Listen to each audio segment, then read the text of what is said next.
கண்ணுக்கு முன்னாடி ஒரு ஸ்கிரீன், அதுல மேலேயும் கீழேயும் தாறுமாறா ஓடுற சிவப்பு பச்சை கோடுகள். இத பாக்கும்போதே ஒரு விதமான பதற்றம் வரும்.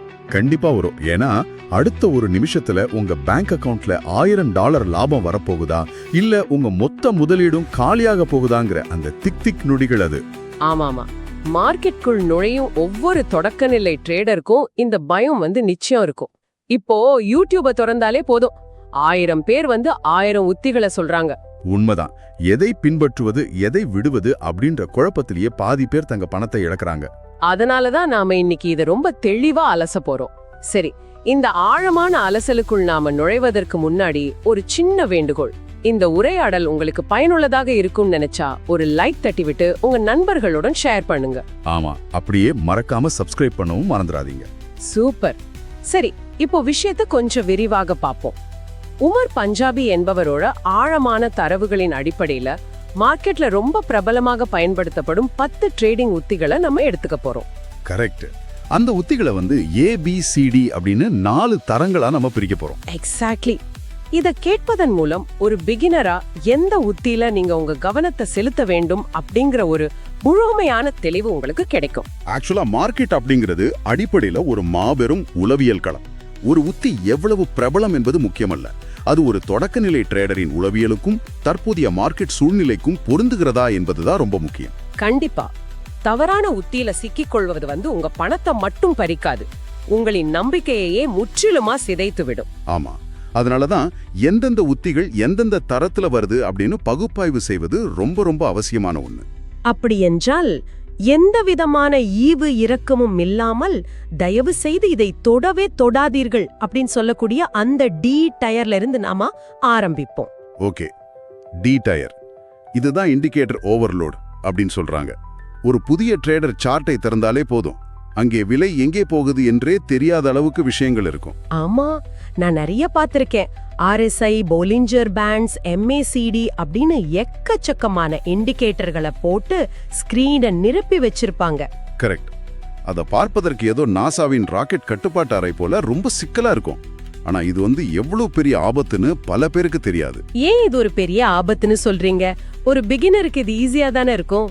இது ஆக்சுவலா ஒரு மிகப்பெரிய மாயை. ஒரு புதிய ட்ரேடருக்கு இந்த இண்டிகேட்டர்களை பார்க்கும்போது மார்க்கெட்டை ஏதோ ஒரு துல்லியமான கணித சூத்திரத்தால் கட்டுப்படுத்த முடியும் அப்படிங்கிற ஒரு தவறான நம்பிக்கை விடுகிறது. ஓஹோ, அப்போ அது துல்லியமானது கிடையாதா? இல்லவே இல்ல. இதுல உள்ள அடிப்படை பிரச்சனை என்னவென்றால் இவை எல்லாமே லாகிங் இண்டிகேட்டர்கள். அதாவது இவை சந்தையை முன்கூட்டியே கணிக்கக்கூடியவை அல்ல. லாகிங் அப்படின்னா லேட்டா வருமா? ஆமா, கடந்த 14 மெழுகுவர்த்திகள் அல்லது கடந்த 20 நாட்களின் விலையை எடுத்து அதை சராசரி செய்து ஒரு கோடாகவோ அல்லது வளைவாகவோ இது காட்டும். ஓ, ஐ சி. மார்க்கெட் என்பது எதிர்காலத்தை நோக்கி நகர்வது, ஆனால் இந்த இண்டிகேட்டர்கள் இறந்த காலத்தின் நிழலை மட்டுமே காட்டுகின்றன அப்படின்னு சொல்றீங்களா? எக்ஸாக்ட்லி, அதேதான். இத நான் எப்படி பாக்குறேன் அப்படின்னா, நேற்றைய வானிலை அறிக்கைய பார்த்துட்டு இன்னைக்கு மழை வரும்னு நினைச்சு கொடை பிடிச்சு கொண்டு வெளியே செல்வது போல இருக்கு. ரொம்ப சிறப்பான ஒரு ஒப்பீடு. ஆமா, இப்போ ஒரு பெரிய நியூஸ் மார்க்கெட் மளமளவென ஏறும் போதோ அல்லது இறங்கும் போதோ இந்த இண்டிகேட்டர்கள் உடனே எந்த சிக்னலும் கொடுக்காது. அப்போ ஒரு பெரிய மார்க்கெட் மூவ்மெண்ட் நடந்து முடிஞ்ச பிறகுதான் இந்த MACD அல்லது RSI வளைந்து நெளிந்து இப்போ வாங்குங்கள் அப்படின்னு சிக்னல் கொடுக்கும் இல்லையா? துல்லியமா சொன்னீங்க. இத நம்பி நீங்க உள்ளே நுழையும் அந்த புள்ளில தான் ஏற்கனவே குறைந்த விலையில் வாங்கிய புத்திசாலி ட்ரேடர்கள் தங்கள் லாபத்தை எடுத்துக்கொண்டு மார்க்கெட்டை விட்டு வெளியேறுவார்கள். வாவ்! ஆக நாம் வாங்கும் இடம் என்பது விலை உச்சத்தை தொட்டுவிட்டு கீழே விழத் தொடங்கும் இடம். எவ்வளவு பெரிய ட்ராப் இது! ஆமாமா, அதனாலதான் தொடக்க நிலையாளர்கள் இந்த இண்டிகேட்டர்களின் மாயையிலிருந்து முற்றிலும் விலகி விலையை நகர்வை, அதாவது பிரைஸ் ஆக்ஷனை மட்டுமே கவனிப்பது ரொம்ப பாதுகாப்பானது. ஓகே, இதுல ஏதாவது விதிவிலக்கு இருக்கா? எல்லாமே வேஸ்ட் தானா? இதுல ஒரு சிறிய விதிவிலக்காக மூவிங் ஆவரேஜ் அப்படிங்கிற ஒரு விஷயத்தை மட்டும் சந்தையின் ஒட்டுமொத்த போக்க புரிந்து கொள்ள பயன்படுத்தலாம். மற்றபடி வேற எதுவும் பெருசா உதவாது. சரி, பழைய தகவல்களை வைத்துக்கொண்டு எதிர்காலத்தை கணிக்க முடியாது என்பது எனக்கு தெளிவா புரியுது. அப்போ மார்க்கெட்டை நிகழ்காலத்தில் இயக்குவது எது? அதை புரிந்து கொள்ளும் உத்திகளை நோக்கி நாம நகர வேண்டும். அதுதான் நமது பி தரம், அதாவது பி டயர். ஓகே, பி டயர்ல என்னென்ன உத்திகள் வருது? இதுல பாத்தீங்கன்னா smart money concepts, inner circle trader, அப்புறம் லிக்விடிட்டி ஆகிய உத்திகள் வருது. இந்த SMC, ICT உத்திகள் எல்லாமே பெரிய வங்கிகள் மற்றும் நிறுவனங்களின் செயல்பாடுகளை பின்பற்றுவது அப்படின்னு தரவுகள் கூறுது. ஆனா எனக்கு இதுல ஒரு சின்ன குழப்பம் இருக்கு. என்ன குழப்பம் சொல்லுங்க? Order block, change of character அப்படின்னு நிறைய கனமான வார்த்தைகளை இதற்காக பயன்படுத்துறாங்களே, இத ஒரு சாதாரண மனிதனுக்கு புரியும்படி எப்படி பார்ப்பது? இத மிக எளிமையாவே பார்க்கலாம். இப்போ மார்க்கெட்டில் பில்லியன் கணக்கான டாலர்களை முதலீடு செய்யும் பெரிய வங்கிகளையும் நிறுவனங்களையும் ஸ்மார்ட் மணி அப்படின்னு அழைக்கிறாங்க. ஓகே, அவங்க ஸ்மார்ட் மணி. அப்ப நாம ரீட்டைல் ட்ரேடர்ஸ். அந்த ஸ்மார்ட் மணி சாதாரண ட்ரேடர்களைப் போல எங்கு வேண்டுமானாலும் வாங்குவதோ விற்பதோ கிடையாது. அவங்க உள்ளே நுழையும் போது மார்க்கெட்டில் ஒரு பெரிய தடம் பதியும். ஒரு ஃபுட் பிரிண்ட் மாதிரி சொல்றீங்களா? ஆமா, அதேதான். அந்த தடம் தான் ஆர்டர் பிளாக். விலை அந்த குறிப்பிட்ட இடத்திற்கு வரும்போது பெரிய அளவிலான ஆர்டர்கள் செயல்படுத்தப்படும். ஓகே, அப்போ அந்த சேஞ்ச் ஆஃப் கேரக்டர் அப்படிங்கறது என்ன? அது மார்க்கெட் இதுவரை தொடர்ந்து மேலே போய்கொண்டிருந்தது, இப்போ தன் குணத்தை மாற்றிக்கொண்டு கீழே திரும்ப போகுது என்பதை குறிக்கும் ஒரு மிக துல்லியமான திருப்பம். புரிஞ்சுது. இந்த கான்செப்ட்கள் எல்லாமே சில்லறை ட்ரேடர்களான நம்ம பெரிய முதலைகளிடமிருந்து காப்பாற்றிக் கொள்ள உருவாக்கப்பட்டவை அப்படின்னு சொல்லலாம். கண்டிப்பா, பெரிய முதலீட்டாளர்களின் திசையிலேயே நாமும் பயணிக்க இது ரொம்ப உதவுது. இல்ல, ஒரு நிமிஷம். இங்கதான் நான் உங்களை இடைமறைக்க வேண்டியுள்ளது. இங்கதான் விஷயமே ரொம்ப சுவாரஸ்யமா மாறுது. சொல்லுங்க, என்ன விஷயம்? இந்த லிக்விடிட்டி மற்றும் ஸ்டாப் ஹண்ட் என்ற ஒரு விஷயம் வருதே, இவர்களை ஸ்மார்ட் மணி அப்படின்னும் நம்ம போன்ற சாதாரண ட்ரேடர்களை டம்ப் மணி, அதாவது முட்டாள் பணம் அப்படின்னு சொல்றாங்க. ஆமா, அப்படி ஒரு பேச்சு இருக்கு. எனக்கு தோன்றுவது என்னவென்றால், அவங்க உண்மையிலே நம்மை விட அதீத புத்திசாலிகள் என்பதாலா, அல்லது சந்தையே புரட்டி போடும் அளவுக்கு அவர்களிடம் பணம் இருக்கிறது என்பதாலா? நாமோ அந்த பில்லியன் டாலர்களை வைத்திருந்தால் புத்திசாலிகளாகிவிட மாட்டோமா? அது ஒரு மிகச்சிறந்த கோணம், ரொம்ப உண்மையான கேள்வியும் கூட. உண்மையை சொல்லணும்னா அவங்க அதிபுத்திசாலிகள் என்பதெல்லாம் கிடையவே கிடையாது. அப்ப பின்னணி என்ன? எப்படி அவங்க ஜெயிக்கிறாங்க? இந்த விளையாட்டின் விதிகளே அவர்களின் பணப்பலத்திற்கு சாதகமாக எழுதப்பட்டுள்ளன. இதை ஒரு நிஜ உலக காட்சியோடு பொருத்தி பார்ப்போம். சொல்லுங்க. இப்போ நீங்க ஒரு குறிப்பிட்ட விலைக்கு கீழே உங்களின் ஸ்டாப் லாஸை வைக்கிறீர்கள் என்று வைத்துப்போம். நீங்கள் மட்டுமல்ல, உங்களை போன்ற பல லட்சம் சாதாரண ட்ரேடர்களும் அதே இடத்துல தான் ஸ்டாப் லாஸை வச்சிருப்பாங்க. ஆமா, ஏன்னா எல்லாருக்கும் ஒரே மாதிரி சார்ட் பேட்டர்ன் தானே சொல்லி கொடுக்கப்படுது. கரெக்ட். இப்போ அந்த பெரிய வங்கியின் அல்காரிதம்களுக்கு ஒரு மிகப்பெரிய அளவு வாங்கும் ஆர்டரை போட வேண்டும். ஆனா அவங்க வாங்குவதற்கு யாராவது விற்க வேண்டும் இல்லையா? ஆமா, விற்க ஆள் இல்லாம இவங்க எப்படி வாங்க முடியும்? இங்கதான் ட்விஸ்ட். உங்களின் ஸ்டாப் லாஸ் என்பது அடிப்படையில் ஒரு விற்கும் ஆர்டர். ஓஹோ, அப்படியானால் அந்த அல்காரிதம் நம்முடைய ஸ்டாப் லாஸ் எங்க அதிகமாக குவிந்திருக்கிறதோ அங்கே விலைய வேண்டும் என்றே தள்ளி கொண்டு வருமா? மிகச்சரியாக பிடித்து விட்டீர்கள். அதுதான் லிக்விடிட்டி. மார்க்கெட்டிற்கு எரிபொருளே அந்த லிக்விடிட்டி தான். அல்காரிதம் விலையை உங்களின் ஸ்டாப் லாஸை நோக்கி தள்ளும். வாவ், அப்போ எங்களின் ஸ்டாப் லாஸ் எல்லாமே ஹண்ட் செய்யப்படும். அதாவது உங்களின் கணக்கு நஷ்டத்தில் மூடப்படும். ஆமா, உங்களுக்கு நஷ்டத்தை ஏற்படுத்திய அந்த ஆர்டர்களை வைத்து வங்கிகள் தங்களுக்கு தேவையான மாபெரும் ஆர்டர்களை நிரப்பிப்பாங்க. அப்புறம் மார்க்கெட்டை அவங்க விரும்பும் திசையை நோக்கி ராக்கெட் போல கொண்டு செல்வார்கள். இதுதான் ஸ்டாப் ஹண்ட். இதை கேட்கவே கொஞ்சம் பயமா இருக்கு. அடிப்படையில் அவர்களுக்கு எந்த மாய கண்ணாடியும் தேவையில்லை. தங்களுக்கு தேவையான எரிபொருளை நாமே எந்த இடத்தில் வைக்கிறோம் என்று அவர்களுக்கு தெரியும். கரெக்ட். அதை எடுப்பதற்கான நிதி பலம் அவர்களிடம் இருக்கு, அவ்வளவுதான். சரி, இவ்வளவு சக்தி வாய்ந்த மார்க்கெட்டின் அசல் முகத்தை காட்டும் இந்த SMC மற்றும் ICT உத்திகள் ஏன் ஆகச்சிறந்த A தரத்தில் இல்லாமல் B தரத்தில் வைக்கப்பட்டுள்ளன? அதுக்கு ஒரு முக்கியமான காரணம் இருக்கு. ஏன்னா இந்த உத்திகளை கற்பது என்பது யூடியூப்ல 2 வீடியோக்களை பார்த்துவிட்டு நாளைக்கே ட்ரேடிங் செய்யக்கூடிய விஷயம் அல்ல. ஓ, கொஞ்சம் சிக்கலானதா? ஆமா, ஒரு சார்ட்டில் சாதாரணமாக ஒரு கட்டம் போட்டுவிட்டு இதுதான் ஆர்டர் பிளாக் அப்படின்னு ஒரு தொடக்க நிலையாளரால் முடிவு செய்துவிட முடியாது.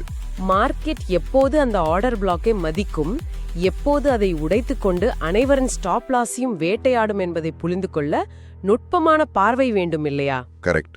எந்தவித வழிகாட்டுதலும் இன்றி தானாகவே இதை கற்றுக்கொள்ள முயற்சிப்பது ஒரு பிகினருக்கு மிகப்பெரிய விரக்தியை ஏற்படுத்தும். ஓகே, அப்போ இதுக்கு ஒரு மென்டார் தேவைன்னு சொல்றீங்க? கண்டிப்பா. ஒரு சிறந்த வழிகாட்டியின் துணை இருந்தால் மட்டுமே இந்த SMC உத்திகளை முழுமையாக கற்று லாபம் ஈட்ட முடியும். அதனாலதான் இது ஏட்டையருக்கு போகல. சரி, ஒரு தொடக்க நிலை ட்ரேடரின் பார்வையில் இதை யோசித்து பார்ப்போம். இண்டிகேட்டர்ஸ் வேலை செய்யாதுன்னு தெரிஞ்சு விட்டது. SMC போன்ற உத்திகளை கற்றுக்கொள்ள சிறந்த வழிகாட்டி தேவை, அதுவும் கடினம் என்றாகிவிட்டது. ஆமா, அதனால அவங்க என்ன பண்ணுவாங்க? அதனால அவங்க இயல்பாகவே எளிதில் கற்றுக்கொள்ளக்கூடிய பழைய உத்திகளை நோக்கி ஓடுவாங்க.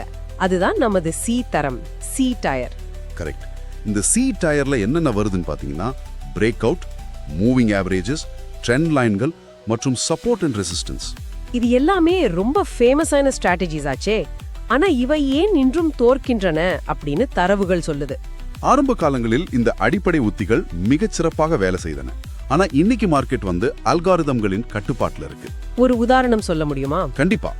ஒரு பிரேக் அவுட் நடக்குது என்று வைத்துக் கொள்வோம். விலை ஒரு எல்லையை உடைத்துக் கொண்டு மேலே செல்கிறது அப்படின்னு ஒரு புதிய ட்ரேடர் அவசரமா வாங்குவார். ஆமா, இதுதானே பிரேக் அவுட் ட்ரேடிங்.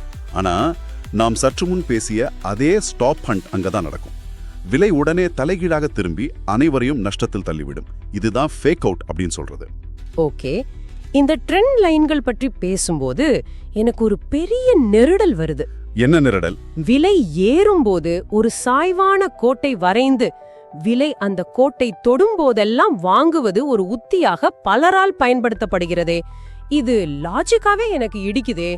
உங்க நெருடல் 100% நியாயமானது. இதை ஒரு சாதாரண உதாரணத்தின் மூலம் பார்ப்போம். நீங்க ஒரு செகண்ட் ஹேண்ட் கார் வாங்க போறீங்க. ஓகே. அந்த காரின் விலை 1 லட்சம் என்று இருக்கு. அது சற்றே குறைந்து 90,000 ஆகும்போது வாங்குவது சப்ளை மற்றும் டிமாண்ட் விதி. இது தட்டையானது, ஹாரிசான்டல். ஆமா, விலை குறைஞ்சா வாங்குவோம். ஆனா காரின் விலை ஏறிக்கொண்டே செல்கிறதுன்னு வச்சுப்போம். 1 லட்சம், 2 லட்சம், 3 லட்சம் என்று ஏறும்போது யாராவது ஒரு கற்பனையான சாய்வான கோட்டை வரைந்து, ஆஹா விலை இந்த கோட்டை தொட்டுவிட்டது, அதனால் நான் அதிக பணம் கொடுத்து இந்த காரை வாங்குவேன் அப்படின்னு சொல்வாங்களா?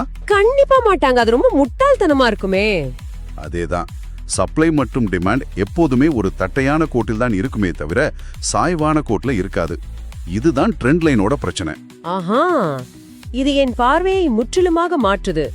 அப்படியானால் ட்ரெண்ட் லைன்களை சப்ளை டிமாண்ட் எல்லையாக பார்ப்பதை விட மார்க்கெட் எந்த அளவுக்கு ஆக்ரெசிவாக மேலே செல்கிறது அல்லது கீழே விழுகிறது என்பதை உணர்த்தும் ஒரு மொமெண்டம் அளவுகோலாக மட்டுமே பார்க்கலாமா? மிகச் சரியான புரிதல். ட்ரெண்ட் லைன் என்பது விலையின் வேகத்தை புரிந்து கொள்ளும் கருவி, அவ்வளவுதான். சூப்பர். அப்போ அந்த சாய்வான கோட்டை தொட்டுவிட்டது என்பதற்காகவே கண்ணை மூடிக்கொண்டு ட்ரேடில் இறங்குவது ஆபத்தானதா? ரொம்ப ஆபத்தானது. சப்போர்ட் மற்றும் ரெசிஸ்டன்ஸ் கூட இன்னைக்கு தனியாக வேலை செய்வதில்லை. இதையும் நாம் சப்ளை டிமாண்ட் கோணத்திலேயே பார்க்க வேண்டும். அதை எப்படி பார்க்கணும்னு கொஞ்சம் விளக்கமா சொல்றீங்களா? அது ஒரு கோடாக பார்க்காமல் ஒரு மண்டலமாக, அதாவது ஜோனாக பார்க்க வேண்டும். மேலும் கான்ஃப்ளூயன்ஸ் எனப்படும் கூடுதல் காரணிகள் நமக்கு தேவை. கான்ஃப்ளூயன்ஸ் அப்படின்னா, அதாவது ஒரு சப்போர்ட் இடத்தில் ஒரு ஆர்டர் பிளாக்கும் சேர்ந்து வந்தால் அதனுடைய நம்பகத்தன்மை அதிகரிக்கும். சப்போர்ட் மட்டும் தனியா இருந்தா பத்தாது. ஓ, ஓகே, புரிஞ்சது. ஆனா பெரிய டைம் ஃப்ரேமில் இந்த சப்போர்ட் ரெசிஸ்டன்ஸ் வேலை செய்யுமா? கண்டிப்பா. பெரிய டைம் ஃப்ரேமில் சப்போர்ட் மற்றும் ரெசிஸ்டன்ஸ் இன்றும் மிகச் சிறப்பாக வேலை செய்கிறது. உதாரணமாக வரலாற்று ரீதியாக பார்த்தால் தங்கத்தின் விலை $1000 என்பது மிக வலுவான சப்போர்ட்டாக பல வருடங்கள் இருந்தது. ஆமா, தங்கம் அந்த விலைக்கு வரும்போதெல்லாம் பெரும் முதலீட்டாளர்கள் அதை வாங்கி குவித்தார்கள், இல்லையா? கரெக்ட். இதை நாம் நீண்ட கால முதலீட்டுக்கு பயன்படுத்தலாமே தவிர தினசரி நடக்கும் இன்ட்ராடே ட்ரேடிங்கிற்கு இந்த சீத்தர உத்திகளை தனியாக பயன்படுத்தக்கூடாது. இவ்ளோ நேரம் நாம் பேசியதை கேட்டும்போது எந்த பக்கம் திரும்பினாலும் டிராப்ஸ் இருப்பது போல ஒரு உணர்வு வருது. ஆமா, புதுசா வர்றவங்களுக்கு அப்படிதான் தோணும். ஒரு புதிய ட்ரேடருக்கு அப்படியானால் எந்த உத்தி தான் உண்மையில் எனக்கு புரியும்படியும் லாபகரமாகவும் இருக்கும் அப்படிங்கிற கேள்வி நேரம் விஸ்வரூபம் எடுத்திருக்கும். உண்மைதான். இதற்கான விடை தேடும் உச்சகட்டத்திற்கு நாம் வந்துவிட்டோம். இதுதான் நம்முடைய ஏ தரம், ஏ டயர். வாவ், தொடக்க நிலையாளர்களுக்கான பொக்கிஷம். தரவுகளின்படி இதுல 2 உத்திகள் உள்ளன. ஆமா, ஒன்று ஃபிபனாச்சி மற்றும் புல்பேக், மற்றொன்று செஷன் அடிப்படையிலான உத்தி. ஃபர்ஸ்ட் ஃபிபோனாச்சி பற்றி பார்ப்போம். இது ஏதோ ஒரு மாயவித்தை போல சொல்லப்படுகிறதே, இது எப்படி வேலை செய்கிறது? இதுல எந்த மாயவித்தையும் இல்லைங்க. இது முற்றிலும் மனித உளவியல் சம்பந்தப்பட்டது. மார்க்கெட்ல விலை எப்போதுமே நேர்கோட்டில் ராக்கெட் போல பறக்காது. ஆமா, அது எப்பவே அலைகளாகத்தான் நகரும். மேல போகும், அப்புறம் கொஞ்சம் கீழே வரும். எக்ஸாக்ட்லி. ஒரு பெரிய ஏற்றத்திற்கு பிறகு அடியில் வாங்கிய ட்ரேடர்கள் தங்கள் லாபத்தை எருக்க தொடங்குவார்கள். ப்ராஃபிட் புக்கிங் பண்ணுவாங்க. அப்போ விற்க ஆரம்பிக்கும் போது விலை இயல்பாகவே சற்று கீழே வரும், இல்லையா? இதத்தான் புல் பேக்னு சொல்றோம். ஆமா, இந்த விலை எவ்வளவு தூரம் கீழே வரும் என்பதை கணிக்கத்தான் ஃபிபோனாச்சி பயன்படுகிறது. ஓகே, இது எப்படி துல்லியமா கணிக்குது? பெரும்பாலும் இந்த புல்பேக் ஃபிபோனாச்சியின் 0.618 அப்படிங்கிற கோல்டன் பாக்கெட் அளவில் துல்லியமாக முடிவடைந்து மீண்டும் தன் பழைய திசையிலேயே பயணிக்க தொடங்கும். அதாவது விலை ஏன் அந்த 0.618 வரை கீழே வருதுன்னா அது கணிதத்தின் மாயை இல்ல. லாபத்தை எடுப்பவர்கள் ஒரு குறிப்பிட்ட அளவில் விற்று முடித்தவுடன் மார்க்கெட்ல புதிதாக வாங்கிபவர்கள் உள்ளே நுழையும் சரியான புள்ளி அது. இத தானே சொல்றீங்க? துல்லியமாக அதுதான். இது மனிதர்களின் இயல்பான மனநிலை. எந்த அளவுக்கு பெரிய டைம் ஃப்ரேமை பயன்படுத்துகிறோமோ அந்த அளவுக்கு இந்த ஃபிபோனாச்சி புல்பேக் உத்தியின் துல்லியம் அதிகரிக்கும். இது ஒரு புதிய ட்ரேடருக்கு ரொம்ப எளிமையானதாக இருக்குமே? ரொம்பவே எளிதானது. சிக்கலான கான்செப்டுகள் ஏதும் தேவையில்லை. ஒரு பெரிய ஏற்றம் அல்லது இறக்கம் எங்கு தொடங்கியது எங்கு முடிந்தது என்று கண்டுபிடித்து இந்த டூலை வரைந்தால் போதும், நாமும் மார்க்கெட்டோடு இணைந்து பயணிக்கலாம். அருமை. அடுத்ததாக ஏ தரத்தில் உள்ள மிக முக்கியமான உத்தி செஷன் அடிப்படையிலான உத்தி. ஆமா, செஷன் பேஸ்ட் ஸ்ட்ராட்டஜி. இப்போ ஃபாரெக்ஸ் மார்க்கெட்டை எடுத்துக்கொண்டால் ஆசியா, லண்டன், நியூயார்க் என 3 முக்கிய செஷன்கள் உள்ளன. இதில் லண்டன் செஷன் பற்றி தரவுகள் முக்கியமாக குறிப்பிடுகின்றன. ஆமா, லண்டன் செஷன் ரொம்ப ரொம்ப முக்கியம். இதை படிக்கும்போது எனக்கு ஒரு அழகான ஒப்பீடு தோணுச்சு. இது எப்படி இருக்குன்னா, ரயில் எப்போது வரும் என்று நாள் முழுவதும் பிளாட்ஃபார்மில் காத்து கிடக்காமல் சரியான புறப்பாடு நேரத்திற்கு மட்டும் ரயிலை பிடித்து பயணிப்பது போல இருக்கு. அந்த ரயில் ஒப்பீடு மிகச் சிறப்பானது.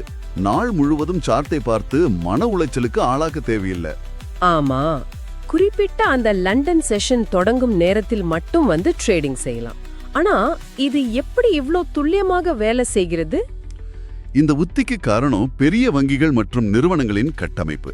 அவர்களிடம் இருக்கும் பல பில்லியன் டாலர்களை ஒரே நொடியில் மார்க்கெட்டுக்குள்ள அவங்க தூக்கி வீச முடியாது. அப்படி வீசினவ என்ன ஆகும்? அப்படி செய்தால் விலை அவர்களுக்கே கட்டுப்பாடு இல்லாமல் ஏறிவிடும். அவர்களுக்கு தேவையான குறைந்த விலையில் ஆர்டர்கள் கிடைக்காது. ஓகே, அதனால அவங்க என்ன செய்வாங்க? அவங்க தங்களின் அல்காரிதம்களை பயன்படுத்தி அந்த பெரிய ஆர்டர்களை சிறு சிறு பகுதிகளாக பிரித்து பல மாதங்களுக்கு தொடர்ந்து வாங்குவார்கள் அல்லது விற்பார்கள். ஓஹோ, அப்படியானால் அந்த அல்காரிதம்கள் ஏதோ ஒரு குறிப்பிட்ட நேரத்தில் மட்டும்தான் இந்த வேலையை செய்யுமா? ஆமா, மனிதர்களாகிய நமக்கு எப்படி தினமும் காலையில் எழுந்ததும் காஃபி குடிக்கும் பழக்கம் இருக்கிறதோ அதே போல அந்த அல்காரிதம்களுக்கும் ஒரு குறிப்பிட்ட பழக்கம் உள்ளது. அது என்ன பழக்கம்? லண்டன் செஷன் திறக்கும் அந்த குறிப்பிட்ட நேரத்தில்தான் அவை ஒட்டுமொத்தமாக இயங்க தொடங்கும். தினமும் ஒரே நேரத்தில் ஒரே மாதிரியான செயல்பாடுகள் நடப்பதால் மார்க்கெட்டில் ஒரு தொடர்ச்சியான பேட்டர்ன் உருவாகும். வாவ்! அப்போ ஒரு தொடக்க நிலை ட்ரேடர் அந்த குறிப்பிட்ட 2 மணி நேரம் மட்டும் சார்ட்டை கவனித்து அந்த பேட்டர்னை பிடித்து விட்டால் போதுமா? ஆமா, மிகச் சுலபமாக 1:2 என்ற ரிஸ்க் டு ரிவார்ட் விகிதத்தில் நிலையான லாபம் பார்க்க முடியும். இதுக்கு எந்த பெரிய முன் அனுபவமும் தேவையில்லைன்னு நினைக்கிறேன். ஆமா, தேவையில்லை. மார்க்கெட் எப்போது சுறுசுறுப்பாக இருக்கும் என்பதை புரிந்து கொள்ளும் நேர மேலாண்மை மட்டுமே போதுமானது. சூப்பர்! மார்க்கெட்டின் இவ்வளவு பெரிய ரகசியங்களை இந்த செஷன் உத்திக்குள் நாம் அடக்கிவிட்டோம். சரி, நாம இதுவரை விவாதித்த பல விஷயங்களை சுருக்கமாக ஒரு முறை பார்த்து விடுவோம். ஓகே, பார்த்துருவோம். பழைய தகவல்களை சுமந்து தவறான வழிகாட்டும் DTRI இண்டிகேட்டர்களை ஒரு பிகினர் முற்றிலும் தவிர்க்க வேண்டும். ஆமா, கண்டிப்பா. அதே போல பிரேக் அவுட் ட்ரெண்ட் லைன்கள் போன்ற தர அடிப்படை உத்திகளை கையாளும் போது ரொம்ப உஷாராக இருக்க வேண்டும். அவற்றை மொமெண்டம் மற்றும் கான்ஃப்ளூயன்ஸ் இல்லாமல் பயன்படுத்தக்கூடாது. கரெக்ட். அடுத்ததாக பெரிய வங்கிகளின் தடத்தை பின்பற்றும் தர SMC உத்திகள் மார்க்கெட்டின் நிஜ முகத்தை காட்டும். ஆனால் அவற்றை தாமாகவே கற்றுக்கொள்வது மிக கடினம். சரியான வழிகாட்டி வேணும். உண்மைதான். இறுதியாக எந்தவித குழப்பமுமின்றி மனித உளவியலையும் அல்காரிதம்களின் நேரத்தையும் கணித்து லாபம் தரும் தர ஃபிபோனாச்சி மற்றும் செஷன் உத்திகள் தான் ஒரு தொடக்க நிலை ட்ரேடருக்கு ஆக சிறந்தவை என்பதை நாம் ஆழமாக பார்த்துவிட்டோம். இந்த தகவல்கள் எல்லாமே பல நூறு ட்ரேடர்களின் வெற்றி தோல்விகளிலிருந்து வடிகட்டப்பட்ட உண்மைகள். ஆமாம். ஒரு புதிய ட்ரேடர் மார்க்கெட்டிற்குள் என்ன செய்கிறோம் என்றே தெரியாமல் தன் பணத்தை இழந்து பல வருடங்கள் கழித்து தவறுகளை உணர்வதை விட இந்த அலசல் அவர்களின் பல வருட கண்ணீரையும் பணத்தையும் மிச்சப்படுத்த பெரிதும் உதவும். கண்டிப்பா. எந்த உத்தியை தேர்ந்தெடுத்தாலும் அதை கட்டுப்பாட்டோடு பின்பற்றுவதுதான் இறுதி வெற்றியை கொடுக்கும். ஆமா, கட்டுப்பாடும் பொறுமையும் இங்க மிக முக்கியம். சரி, இந்த ஆழமான விவாதத்தை கேட்ட பிறகு உங்களிடம் நான் ஒரு கேள்வியை முன்வைக்கிறேன். நாம் விவாதத்த இந்த உத்திகளில் உங்களுக்கு எந்த ட்ரேடிங் உத்தி மிகவும் சுவாரஸ்யமாக பட்டது? ஆமா, கமெண்ட் பண்ணுங்க. நாளை உங்கள் சார்ட்டை திறக்கும்போது இதில் எதை நீங்க முயற்சி செய்து பார்க்க போறீங்க? உங்கள் கருத்துக்களையும் அனுபவங்களையும் மறக்காமல் கீழே உள்ள கமெண்ட் பாக்ஸில் எங்களுடன் பகிர்ந்து கொள்ளுங்கள். நீங்க என்ன நினைக்கிறீங்க என்பதை அறிய ரொம்ப ஆவலாக உள்ளோம். இந்த அலசலை நிறைவு செய்வதற்கு முன் உங்களுக்கு ஒரு ஆழமான சிந்திக்க தூண்டும் கேள்வியை விட்டுச் செல்ல விரும்புகிறேன். என்ன கேள்வி அது? பெரிய நிறுவனங்களின் அல்கோரிதம்கள் லண்டன் செஷனில் ஒரே மாதிரியாக செயல்படுவதால் நம்மால் அந்த பேட்டர்னை கண்டுபிடித்து லாபம் சம்பாதிக்க முடிகிறது என்று இன்னைக்கு பார்த்தோம். ஆமா, பார்த்தோம். ஆனா சற்று எதிர்காலத்தை நோக்கி சிந்தித்து பாருங்கள். செயற்கை நுண்ணறிவு, அதாவது எல்லா நிறுவனங்களின் ட்ரேடிங்கையும் முழுமையாக கையாள தொடங்கும் காலம் வெகு தொலைவில் இல்லை. ஓ, இது ஒரு புது கோணமா இருக்கே. ஒரு ஏஐயுடன் இன்னொரு ஏஐ போட்டி போடும் அந்த புதிய உலகில் மார்க்கெட் எப்படி இருக்கும்? நாம் இன்று இவ்வளவு உறுதியாக பேசிய இந்த ஃபிபனாச்சி கோல்டன் பாக்கெட்கள் அப்படியே மறைந்து போகுமா? வாவ்! அல்லது அந்த இயந்திரங்கள் தங்களுக்குள் பேசி உருவாக்கும் மனித கண்களுக்கே புலப்படாத புதிய ரகசிய பேட்டர்ன்களை நாம் எதிர்காலத்தில் கண்டுபிடிக்க வேண்டி வருமா? உண்மையிலே மூளைய குடைய வைக்கும் கேள்வி இது. எல்லாமே இயந்திரமயமாகும் போது மனித உளவியலுக்கு அங்கே என்ன வேலை இருக்க போகிறது என்பதை நினைத்தாலே ரொம்ப வியப்பாக இருக்கு. ஆமா, இத வியூவர்ஸ் நீங்களும் கொஞ்சம் யோசிச்சு பாருங்க. கண்டிப்பா. இத பற்றி நீங்களும் சிந்தியுங்கள். மீண்டும் ஒரு சுவாரஸ்யமான ஆழமான அலசலில் சந்திப்போம்.